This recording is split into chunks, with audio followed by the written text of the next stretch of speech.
Hi, everyone. Geryry Dulac along with Ray Fittipaldo, where we just listened to the Mike Tomlin news conference, our Steeler Report, brought to you by Savinas, Kane, and Gallucci, mesothelioma and asbestos lawyers with 85 years experience. Call them for a free consultation. And Ray, a couple things coming out of his press conference today.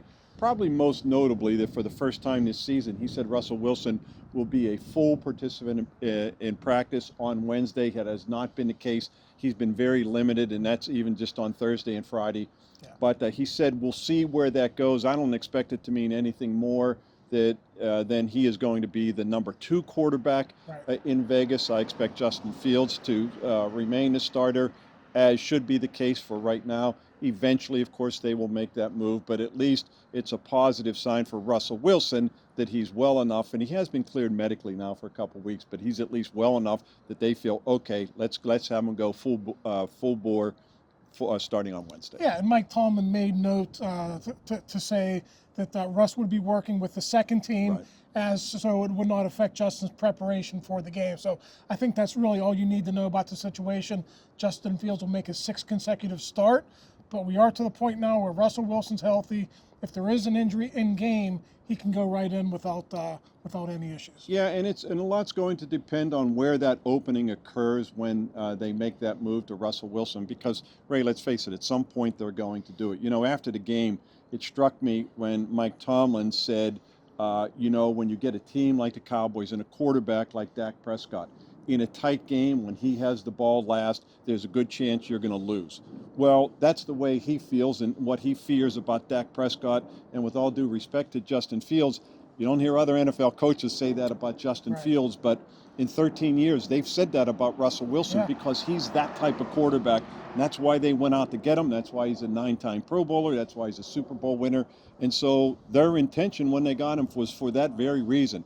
Get him in there, bring him in, have him maybe get him to the postseason, win a game because other teams are going to fear Russell Wilson. Yeah, listen, Jerry, the tables have turned. For 18 seasons, the Steelers had Ben Roethlisberger, That's right. who was one of, 5 or 7 quarterbacks in the NFL who was like that. And now the Steelers do have one in Russell Wilson. And like you said, they're just waiting for their opportunity to get him in there.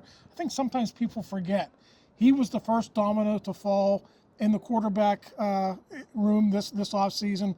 They only went out and got Justin Fields because Kenny Pickett requested a trade. So you're right. At some point, and maybe some point soon, we are going to see that change. Yeah, and Ray, we don't want to denigrate Justin Fields because of what he's done. You know, the second half in Indy, bringing him back 3 consecutive touchdown drives. The Steelers hadn't done that in since 2021. When Ben Roethlisberger did it in Minnesota when he had 4 consecutive touchdown drives.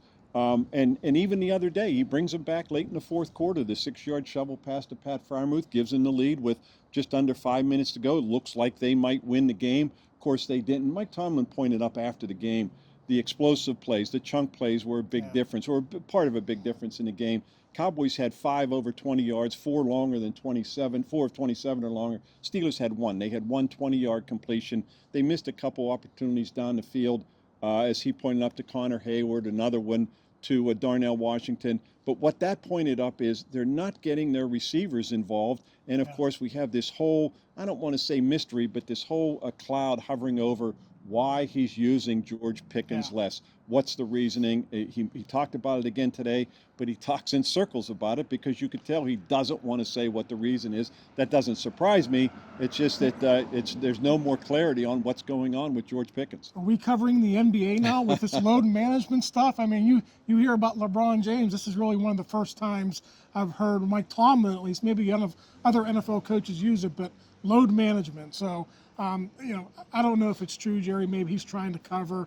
Maybe he is being punished internally, as Tomlin maybe made reference to. He's not going to broadcast it to us or the rest of the world, but obviously there are some behavioral issues that have to get ironed out there, and maybe playing time is an aspect of that. You know, Ray, we saw more egregious offenses by George Pickens on the field last year that went unpunished or undisciplined, and we haven't seen anything on the field so far that we can tell that has been reason for punishment. If Mike Tomlin didn't do it last year, I can't imagine him doing it this year as that being the reason for the fewer snaps. And he talks about wanting different players in the game to take advantage of other opportunities. but he's their most targeted receiver too. That's the other thing. It's not like he's being ignored.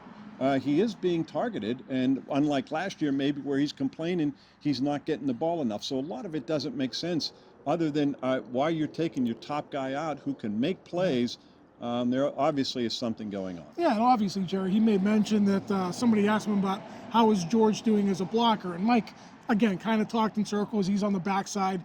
He's not really involved in the running game. Well, why wouldn't one of your biggest receivers not be a blocker in your running game? I just think that really speaks to the larger issue with George Pickens. They want him to be a number one receiver, but they can't really put him out there in all situations because he's just not built for it. And Ray, leading into the game on Sunday, a lot of players out of the game already, especially at outside linebacker. Alex Highsmith going to miss his third straight game, which is about what they thought would be the case. Now Nick Herbig has already been ruled out. DeMarvin Leal, who they said had a stinger in the game the other day, but he never came back, and usually you come back from a stinger injury. He had an MRI yesterday. He's out with a neck injury. So there's 3 of your 4 outside linebackers who are out of the game. We saw Jeremiah, who was just added back to the roster the other day. He played 24, 28 snaps, and that's what's going to happen. Again, probably not going to have Jaylen Warren. Cordarrelle Patterson already ruled out. I think he listed Jaylen Warren as doubtful. That tells me he's not going to play. So you have a lot of guys who are already out for the game. Yeah, Mike Tomlin referred to it as a laundry list of injuries, and it's that time of the season, Jerry. Other teams are dealing with it. I did think that was a big reason for the loss. I thought the Cowboys handled their injuries in much better fashion than the Steelers did, and it's just compounded this week. I think losing Herbig and Leal is big. They're going to be dipping into their practice squad just to fill out the 53-man roster or the game day roster on Sunday. And one other note, Isaiah Loudermilk, big defensive end. He's about 6'6", 300 pounds. He's going to get some snaps at outside backer. Yeah, they played him at outside a few plays last week as well, and that's where they are with all their injuries. The Steelers are in Vegas on Sunday, 4:05 p.m. kick, and then, of course, they come back home for 2 more primetime games against the Jets and the Giants. Steelers are 3-2 after back-to-back losses. That's where they were after 5 games last year as well. That's going to do it from the South Side. For Ray Fittipaldo, I'm Geryry Dulac. You're watching Post-Gazette.com.